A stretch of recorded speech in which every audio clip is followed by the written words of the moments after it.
we are looking at today the final possible paragraph idea for this essay question. Stories We Tell presents multiple perspectives on Diane Poley, but ultimately the film is Sarah Poley's story. So far, you should have watched the original screencast from Miss Brooks that went through these paragraph ideas. Wife, mother, actress, socially repressed and a woman of secrets, and about Sarah's journey. So these were the three core paragraph ideas that you started with. You had the screencast from Miss Brooks, which is up on Miss Brooks' English YouTube channel. Alright, and you started by writing in week 4, it must have been, these 3 paragraph ideas. In week 5 this week, I've asked you to add to this. I've asked you to maybe add another 2, or if you're confident, another 3 paragraphs. I am not saying that I want you to submit a 6-paragraph essay by any means, okay, to me this Friday night. What I'm saying is I want you to decide out of these 6 different paragraphs what makes the most sense to you.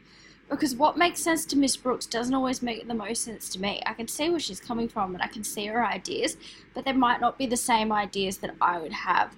And we, as English teachers, have those individual ideas, and we need you to have those ideas. So please choose out of the 6 which you'd like to tackle.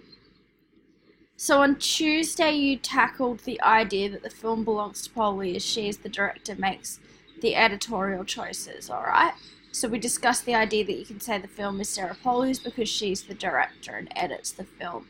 I gave you lots of dot points for that on this slide. I gave you a bit of a paragraph and I said it needs more work, it's not finished, it's not long enough, but it's a start. And I shared with you these 3 dot points of what I might add, and I then linked on the Google Classroom to another short screencast from Miss Brooks that I said had some ideas in it that were relevant. So we're now up to Thursday, and we're up to that final paragraph idea, which is this one here. I said that the film is not about a single person's story, but about the impossibility of a singular truth. So we've talked about this idea of a singular truth being impossible, alright? But we have to be careful about how we phrase it this time, because we have to, of course, address our question, which is why I've said it's not about a singular person's story, but about the impossibility of a singular truth. You might want to sit down and write 2 or 3 alternative topic sentences for this paragraph so that you are confident if you were writing this paragraph under SAT conditions of what you might come up with as a topic sentence, so that you're not spending too much time under the time constraints of a SAC writing it. Alright, let's talk about what I might write about.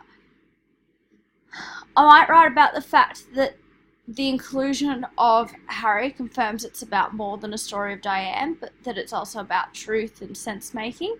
Alright, I would say that the fact she includes it, and the fact that the story is ultimately told the way Polly wants it to, and she includes all these other conversations and these really self-reflexive conversations at the end, means it's about the way we tell stories and sense making. I'd talk about this whole idea of Harry thinking that Polly's film and way of doing things will make the truth woolly, and that, you know, he says the truth about Diane will become unclear if multiple people tell their own recollection of events. And I would then go into the fact that, again, Polly has this in there consciously. She wants to show the idea that in some ways it is a confusion, because she's trying to show the process of storytelling and the fact that you can never achieve a singular truth. So Polly includes this because the film is about the impossibility. And I talked last night at Homework Club with a few students about this idea of a shipwreck, and they said they didn't always get it. So the whole idea of a shipwreck is that it's kind of like falling apart and never able to be brought back to what it once was. So you can think of all these metaphors that go together about the shipwreck and the tsunami that was unleashed, okay? And that's about what happened in the wake of Diane's death and how Sarah Poley feels about it.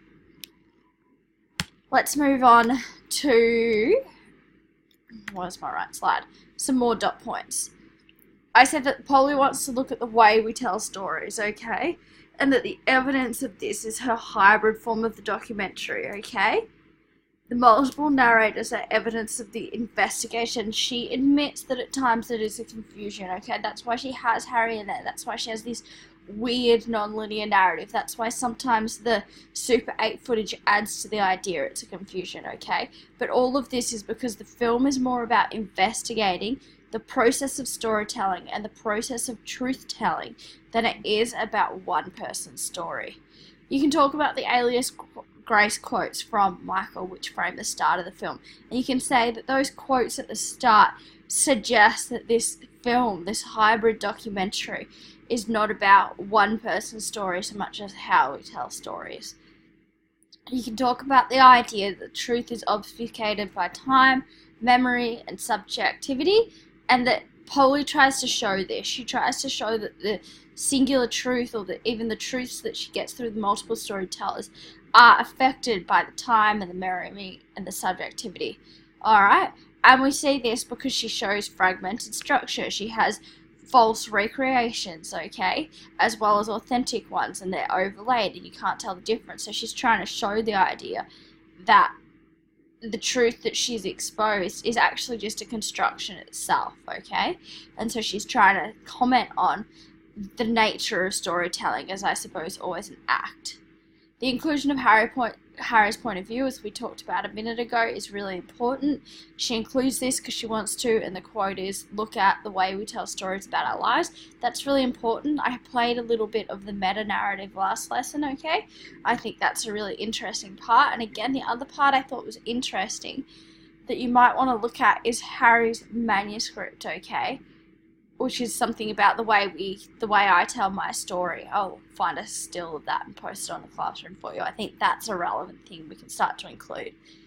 Of course, we need to talk about Polly's meta-narrative and her reflections. So she says, Johnny says to her, the film's about memory, you said, and then the quote, the truth about the past is often ephemeral. It becomes more about truth than one person's story, and the whole idea of ephemeral means you can never really reach it. You can never really touch the bottom. In some ways, this is what Polly's saying with this next point, that she uses Susie to emphasize this, because Susie says, I don't think there ever actually was a what actually happened. So connect this to the idea that the reflection suggests stories we tell is about more than a singular narrative. It's about the fact you can't ever really get to a truth, and that in the wake of Diane's death, and with Diane no longer around, they're simply left flailing.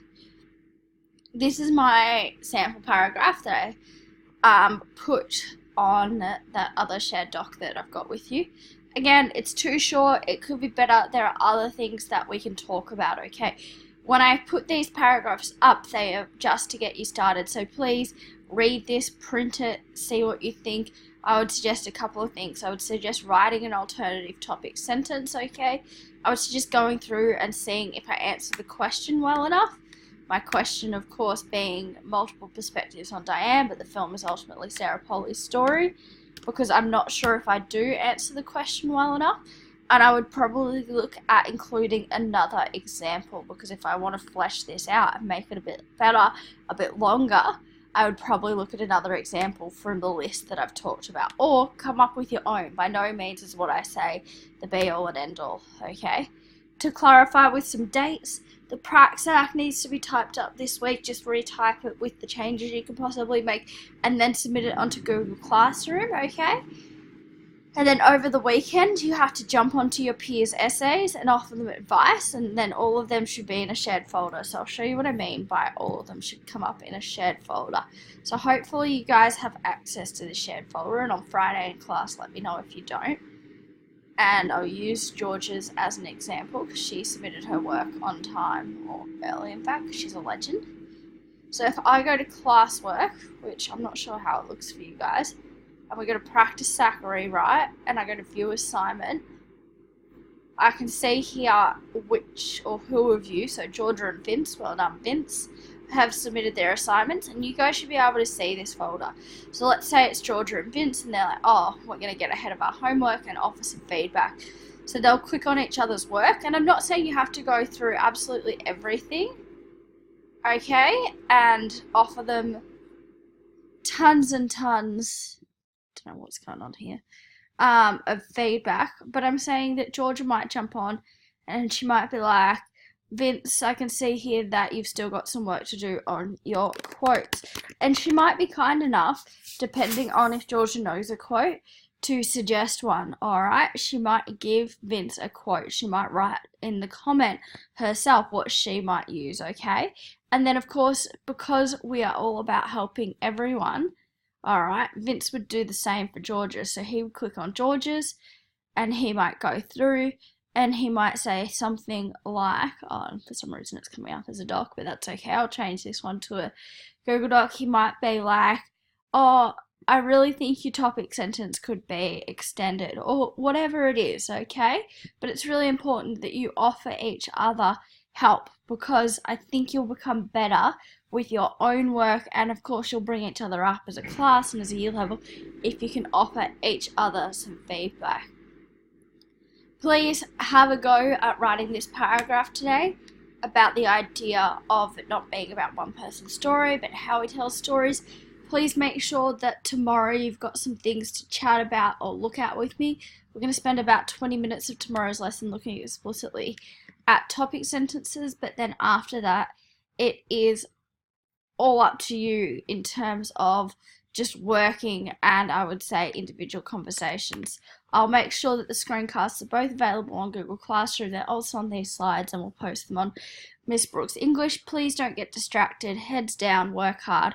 I'll see you tomorrow. Have a good day. Bye, Year 12.